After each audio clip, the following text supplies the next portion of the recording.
বাপরে বাপ, কি আনছে গো? ছাদের সবজি বাজার নাকি?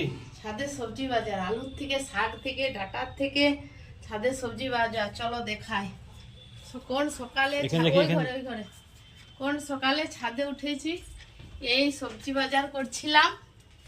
কি বলবো, সবজি বাজার ছাদে আমার গেলে সবজি শেষ নেই। তো দেখাই,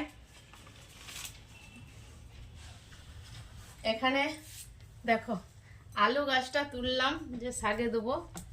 এই যে আলু আলু ধরেছে, এই যে বিরাট, এই যে আলু ধরেছে এখানে। এই দেখো, এখানে আরো দুটো আলু আছে, একটা তোমার, একটা বেটা, একটা আমার, একটা বেটির, একটা চেরির, ভাগ করে হয়েছে 5টা।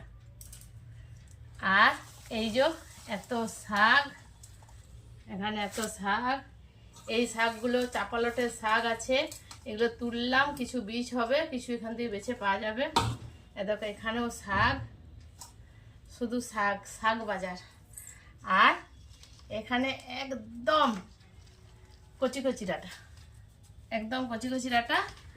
আর এখানে কিছু দেওয়ার জন্য, এখানে কি রসিদ বেরাচ্ছে নাকি, ছাদে বাজার করেছি তার রসিদ। আর এই যে কিছু দেওয়া হবে, ছাদ বাগানের মানে নিজের হাতের সবজি দিতে হয় লোককে, তো এগুলো কিছু দেওয়া হবে।